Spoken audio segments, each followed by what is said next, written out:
ನಿರ್ಭೀತ ನಿಷ್ಪಕ್ಷಪಾತ ವಿಶ್ವಾಸಾರ್ಹತೆಗೆ ಮತ್ತೊಂದು ಹೆಸರೇ ನ್ಯೂಸ್ 18 ಕನ್ನಡ. ನಾವು ಕರ್ನಾಟಕದ ಹಳ್ಳಿಗಳ ಧ್ವನಿಯಾದ್ವಿ. ನೀವು ನಮ್ಮನ್ನ ನಂಬರ್ 1 ಮಾಡಿದ್ರಿ. ಕನ್ನಡ ನ್ಯೂಸ್ ಚಾನೆಲ್ಗಳ ಹೊಸ ಲೀಡರ್ ಆಗಿ ನ್ಯೂಸ್ 18 ಕನ್ನಡ ಹೊರಹೊಮ್ಮಿದೆ. ಧರ್ಮಸ್ಥಳ ಬುರುಡೆ ರಹಸ್ಯದ ವಿಚಾರದಲ್ಲೂ ನಿಷ್ಪಕ್ಷಪಾತ ಸುದ್ದಿ ಮಾಡಿರೋದು ನಮ್ಮ ಹೆಮ್ಮೆ. ಅಷ್ಟಕ್ಕೂ ಇವತ್ತು ಧರ್ಮಸ್ಥಳದಲ್ಲಿ ಏನೆಲ್ಲ ಆಯಿತು ಅನ್ನೋದರ ಸ್ಪೆಷಲ್ ರಿಪೋರ್ಟ್ ಇಲ್ಲಿದೆ ನೋಡಿ.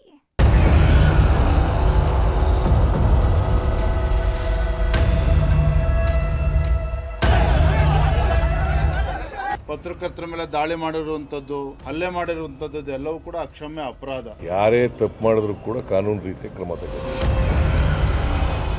ಧರ್ಮಸ್ಥಳದಲ್ಲಿ ಬುರುಡೆಗಳ ಹುಡುಕಾಟ ಶುರುವಾಗಿ ಇವತ್ತಿಗೆ ಬರೋಬ್ಬರಿ 9 ದಿನ. ಕಳೆದ ಬುಧವಾರ ಶುರುವಾದ ಶೋಧ ಕಾರ್ಯ ಮಳೆ ಗಾಳಿಯಲ್ಲೂ ಮುನ್ನುಗ್ತಿತ್ತು. ಎಂಥದ್ದೇ ಅಡೆತಡೆಗಳು ಬಂದರೂ ಒಂದೇ ಒಂದು ದಿನವೂ ಬುರುಡೆ ಹುಡುಕಾಟ ನಿಂತಿರಲಿಲ್ಲ. ಆದ್ರಿವತ್ತು ಬುರುಡೆ ಹುಡುಕಾಟಕ್ಕೆ ಬ್ರೇಕ್ ಬಿದ್ದಿದೆ. ನಿನ್ನೆ ಸಂಜೆ ಧರ್ಮಸ್ಥಳದಲ್ಲಿ ಉದ್ವಿಗ್ನ ಪರಿಸ್ಥಿತಿ ನಿರ್ಮಾಣವಾದ ಬೆನ್ನಲ್ಲೇ ಬುರುಡೆ ಶೋಧ ಕಾರ್ಯಕ್ಕೆ ಅಲ್ಪ ವಿರಾಮ ಬಿದ್ದಿದೆ. ಅನಾಮಿಕ ಗುರುತು ಮಾಡಿದ್ದ 13 ಸ್ಪಾಟ್ಗಳಲ್ಲಿ ಬಾಕಿ ಇರೋದು ಇನ್ನೊಂದೇ ಜಾಗ. ಈ ಪಾಯಿಂಟ್ ಸುತ್ತವೇ ಈಗ ಎಲ್ಲರ ಚಿತ್ತ ನೆಟ್ಟಿದೆ.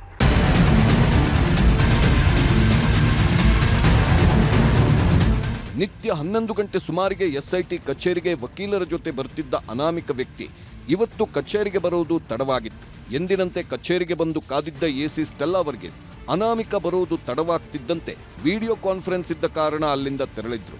ಅಷ್ಟರಲ್ಲಿ ಕಚೇರಿಗೆ ಬಂದ ಎಸ್ಐಟಿ ಮುಖ್ಯಸ್ಥ ಪ್ರಣವ್ ಮೊಹಾಂತಿ ಅಧಿಕಾರಿಗಳ ಜೊತೆ ಸಭೆ ನಡೆಸಿದ್ರು. ಅಲ್ಲದೆ ಅನಾಮಿಕನನ್ನು ವಿಚಾರಣೆಗೊಳಪಡಿಸಿದ್ರು ಎನ್ನಲಾಗಿದೆ. ಇನ್ನು ಧರ್ಮಸ್ಥಳದಲ್ಲಿ ಬುರುಡೆ ಹುಡುಕಾಟ ಶುರುವಾಗಿ ಇಷ್ಟು ದಿನವಾದರೂ ಎಲ್ಲವೂ ತಣ್ಣಗಿತ್ತು. ಎಲ್ಲೂ ಕೂಡ ಗಲಾಟೆಯ ಸದ್ದು ಕೇಳಿರಲಿಲ್ಲ. ಆದರೆ ನಿನ್ನೆ ಸಂಜೆ ಹೊತ್ತಿದ ಆಕ್ರೋಶದ ಕಿಚ್ಚು ದೊಡ್ಡ ಸುದ್ದಿಯಾಗಿತ್ತು. ಕೆಲವರ ಮೇಲೆ ಹಲ್ಲೆ ಮಾಡಿದ ಸಂಬಂಧ ಪೊಲೀಸರು ಫುಲ್ ಟೈಟ್ ಮಾಡುತ್ತಿದ್ದಾರೆ.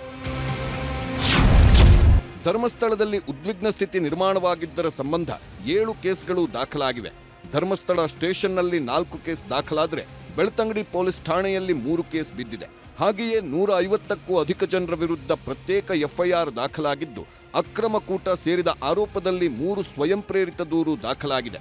ಪರಸ್ಪರ ಹಲ್ಲೆ ನಡೆಸಿದ ಆರೋಪದಡಿ 4 ಕೇಸ್ ರಿಜಿಸ್ಟರ್ ಆಗಿದ್ದು, ಪಾಂಗಳದಲ್ಲಿ ಅಕ್ರಮ ಕೂಟ ಸೇರಿದ್ದಕ್ಕೆ 2 ಎಫ್ಐಆರ್ ದಾಖಲಿಸಲಾಗಿದೆ. ಹಾಗೆಯೇ ಉಜಿರೆಯ ಬೆನಕ ಆಸ್ಪತ್ರೆ ಬಳಿ ಅಕ್ರಮ ಕೂಟ ಸೇರಿದ ಆರೋಪದಡಿಯೂ 1 ಎಫ್ಐಆರ್ ದಾಖಲಿಸಿದ್ದಾರೆ. ಇನ್ನು ಈ ಘಟನೆ ಬಗ್ಗೆ ಪ್ರತಿಕ್ರಿಯಿಸಿದ ಸಿಎಂ ಸಿದ್ದರಾಮಯ್ಯ, ಯಾರೇ ತಪ್ಪು ಮಾಡಿದ್ರೂ ಕಾನೂನು ರೀತಿ ಕ್ರಮ ಕೈಗೊಳ್ಳುತ್ತೇವೆ ಎಂದಿದ್ದಾರೆ. ಗಲಾಟೆ ಆಗ್ತದೆ, ಹಲ್ಲೆ ಆಗಿದೆ. ನಿನ್ನೆ ಪೊಲೀಸ್ ಠಾಣೆ ಮುಂದೆ ಕೂಡ ಪ್ರತಿಭಟನೆ ಎಲ್ಲ ಮಾಡಿದ್ರು. ಗಲಾಟೆ ಆಗ್ತಿದೆ. ಪರಿಸ್ಥಿತಿ ಬಗ್ಗೆ ಮಾಹಿತಿ ಪಡ್ಕೊಂಡ್ರೆ ಹೇಗೆ ಸರ್? ಯಾರೇ ತಪ್ಪು ಮಾಡಿದ್ರು ಕೂಡ ಕಾನೂನು ರೀತಿಯ ಕ್ರಮ ತಗೊಳ್ಳಿ. ಇನ್ನು ಯೂಟ್ಯೂಬರ್ಗಳ ಮೇಲೆ ಹಲ್ಲೆ ಪ್ರಕರಣ ಸಂಬಂಧ ಡಿಜಿಐಜಿಪಿಗೆ ವಕೀಲ ಎಪಿ ರಂಗನಾಥ್ ದೂರು ನೀಡಿದ್ದಾರೆ. ಧರ್ಮಸ್ಥಳದ ಬುರುಡೆ ರಹಸ್ಯ ಸಚಿವ ಸಂಪುಟ ಸಭೆಯಲ್ಲೂ ಚರ್ಚೆಯಾಗಿದೆ. ಗೃಹ ಸಚಿವ ಡಾಕ್ಟರ್ ಜಿ ಪರಮೇಶ್ವರ್ ಮಾಹಿತಿ ನೀಡಿದ್ದು, ಅನಾಮಿಕ ತೋರಿಸಿದ ಸ್ಥಳಗಳಲ್ಲಿ ಶೋಧ ನಡೆಸಲಾಗ್ತಿದ್ದು, ಪಾಯಿಂಟ್ ನಂಬರ್ 6ರಲ್ಲಿ ಅಸ್ಥಿಪಂಜರ ಸಿಕ್ಕಿದೆ. ಅದನ್ನ ಪರಿಶೀಲನೆಗೆ ಕಳಿಸಿದ್ದೇವೆ. ನಿನ್ನೆ ಸಣ್ಣ ಘರ್ಷಣೆಯಾಗಿದೆ. ಪೊಲೀಸರು ಹತೋಟಿಗೆ ತಂದಿದ್ದಾರೆ ಅಂತ ಮಾಹಿತಿ ನೀಡಿದ್ದಾರೆ. ಇದಕ್ಕೆ ಕೌಂಟರ್ ಕೊಟ್ಟ ಬಿಜೆಪಿ ರಾಜ್ಯಾಧ್ಯಕ್ಷ ಬಿವೈ ವಿಜಯೇಂದ್ರ, ನಿನ್ನೆ ನಡೆದ ದಾಳಿ ಅಕ್ಷಮ್ಯ ಅಪರಾಧ, ಪಾರದರ್ಶಕ ತನಿಖೆ ಆಗಬೇಕು ಎಂದಿದ್ದಾರೆ. 6ನೇ ಸ್ಥಳದಲ್ಲಿ ಒಂದು ಗಂಡಸಿನ ಅಸ್ಥಿಪಂಜರ ಸಿಕ್ಕಿದ್ದೇನೋ ತಾವೆಲ್ಲ ರಿಪೋರ್ಟ್ ಮಾಡಿದಿರಿ ಈಗಾಗಲೇ. ಮತ್ತು 13 ಸ್ಥಳಕ್ಕೆ ಹೋದಾಗ ಕೂಡ ಎಲ್ಲೂ ಸಿಗ್ಲಿಲ್ಲ ಅನ್ನುವಂಥದ್ದು. ಅದು ಹೊರತುಪಡಿಸಿ ಬೇರೆ ಎಲ್ಲೋ ಗುಡ್ಡದಲ್ಲಿ ಒಂದಷ್ಟು ಮೂಳೆಗಳು ಸಿಕ್ಕಿದೆ ಅನ್ನುವಂಥದ್ದು, ಅದನ್ನು ಕೂಡ ಎಲ್ಲ ಸೀಲ್ ಮಾಡಿ FSLಗೆ ಕಳಿಸ್ತಕ್ಕಂಥ ಕೆಲಸ SITನವರು ಮಾಡಿದ್ದಾರೆ. ಇದರ ಹಿನ್ನೆಲೆಯಲ್ಲಿ ಅಥವಾ ಇದಕ್ಕೆ ಸಂಬಂಧಪಟ್ಟಾಗಿ ಅಲ್ಲಿ 2 ಗುಂಪುಗಳಾಗಿ ಘರ್ಷಣೆ ನೆನ್ನೆ ದಿವಸ ಆಗಿದೆ. ಕೇಸ್ ಕೊಟ್ಟಿದ್ದಾರೆ. ಏನು ಧರ್ಮಸ್ಥಳ ಈ ಘಟನೆ ವಿಚಾರದಲ್ಲಿ ಒಂದು ಪಾರದರ್ಶಕವಾಗಿರ್ತಕ್ಕಂಥ, ಒಂದು ಸಮಗ್ರವಾಗಿರ್ತಕ್ಕಂಥ ತನಿಖೆ ಆಗಬೇಕು ಅಂತ ಹೇಳಿ ಕೂಡ ನಾವು ಹೇಳಿದ್ವಿ. ಇದರ ನಡುವೆ ನೆನ್ನೆ ನಡೆದಿರ್ತಕ್ಕಂಥ ಘಟನೆ, ಇವತ್ತು ಪತ್ರಕರ್ತರ ಮೇಲೆ ದಾಳಿ ಮಾಡಿರುವಂಥದ್ದು, ಹಲ್ಲೆ ಮಾಡಿರುವಂಥದ್ದು ಎಲ್ಲವೂ ಕೂಡ ಅಕ್ಷಮ್ಯ ಅಪರಾಧ. ಏನೇ ಸರಿ ತಪ್ಪುಗಳಿದ್ರು ಕೂಡ ಯಾರೂ ಕೂಡ ಕಾನೂನನ್ನ ಕೈಗೆ ತೆಗೆದುಕೊಳ್ಳೋದಕ್ಕೆ ಸಾಧ್ಯ ಇಲ್ಲ. ಮಾನ್ಯ ಗೃಹ ಸಚಿವರು ಇದ್ರ ಬಗ್ಗೆ ತತ್ಕ್ಷಣ ಕ್ರಮನ ಕೈಗೊಳ್ಳಬೇಕು. ಯಾರೇ ತಪ್ಪು ಮಾಡಿದ್ರು ಕೂಡ ಅವರಿಗೆ ಸರಿಯಾದ ರೀತಿಯಲ್ಲಿ ಕ್ರಮನ ಕೈಗೊಳ್ಳಬೇಕು ಅಂತ ಆಗ್ರಹವನ್ನು ಮಾಡ್ತೇನೆ. ಬುರುಡೆ ಹುಡುಕಾಟ ಬರುತ್ತಾ ಜಿಪಿಆರ್ ತಂತ್ರಜ್ಞಾನ. ಧರ್ಮಸ್ಥಳದ ಬುರುಡೆ ರಹಸ್ಯ ಭೇದಿಸೋಕೆ ಜಿಪಿಆರ್ ತಂತ್ರಜ್ಞಾನ ಬಳಸಬೇಕು ಅನ್ನೋ ಕೂಗು ಜೋರಾಗ್ತಿದೆ. ದಶಕಗಳ ಬಳಿಕ ಪ್ರತ್ಯಕ್ಷನಾಗಿರೋ ಅನಾಮಿಕ 13 ಸ್ಪಾಟ್ ಗುರುತಿಸಿದ್ದ. ಈ ಜಾಗದಲ್ಲಿ ಈಗಾಗಲೇ ಅಗೆದು ಬಗೆದು ಆಗಿದೆ. ಇಷ್ಟು ವರ್ಷದ ನಂತರ ಜಾಗದ ಗುರುತು ಮಾಡಿರೋದ್ರಿಂದ ಹೆಣ ಹೂತಿರೋ ಜಾಗ ಆಚೆ ಈಚೆ ಆಗಿರೋ ಸಾಧ್ಯತೆ ಇದೆ.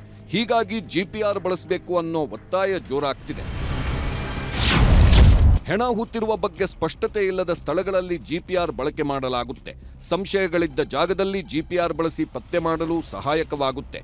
ಭೂಮಿ ಮೇಲೆ GPR ಸ್ಕ್ಯಾನ್ ಮಾಡಿ ಪತ್ತೆ ಹಚ್ಚಬಹುದು. ಆಂಟೆನಾ ಮೂಲಕ ಹೈ ಫ್ರೀಕ್ವೆನ್ಸಿ ಎಲೆಕ್ಟ್ರೋಮ್ಯಾಗ್ನೆಟಿಕ್ ಕಿರಣ ಉತ್ಪತ್ತಿಯಾಗಲಿದ್ದು, ಶಕ್ತಿಯುತ ಕಿರಣಗಳನ್ನು ನೆಲದೊಳಗೆ ಬಿಟ್ಟು ಮಣ್ಣೊಳಗಿನ ಅಂಶ ಪರೀಕ್ಷೆ ಮಾಡ್ತಾರೆ. ಮಣ್ಣಿನಲ್ಲಿ ವ್ಯತ್ಯಾಸ ಕಂಡುಬಂದಲ್ಲಿ ಅದು ಮಾನಿಟರ್ನಲ್ಲಿ ಕಾಣಿಸುತ್ತೆ. ಮಣ್ಣಿನೊಳಗೆ ಏನೇ ವಸ್ತುಗಳಿದ್ದರೂ ನಮಗೆ ಗೊತ್ತಾಗುತ್ತೆ. ಮಣ್ಣಿನ ಪದರದಲ್ಲಿ ಬದಲಾವಣೆ ಆಗಿದ್ದರೂ ಸಹ ಗೊತ್ತಾಗುತ್ತೆ.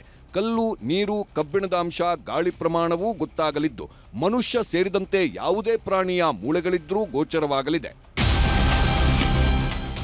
ಒಟ್ನಲ್ಲಿ ಧರ್ಮಸ್ಥಳ ಪ್ರಕರಣಕ್ಕೆ ದಿನಕ್ಕೊಂದು ಟ್ವಿಸ್ಟ್ ಸಿಕ್ತಿದ್ದು, GPR ತಂತ್ರಜ್ಞಾನದ ಹುಡುಕಾಟ ಶುರುವಾಗುತ್ತಾ ಕಾದು ನೋಡಬೇಕು. ಕ್ಯಾಮರಾಮನ್ ನಿಖಿಲ್ ಸುವರ್ಣ ಜೊತೆ ಅಜಿತ್ ಹಾಗೂ ಕಿಶನ್ ಶೆಟ್ಟಿ, ನ್ಯೂಸ್ 18 ಮಂಗಳೂರು.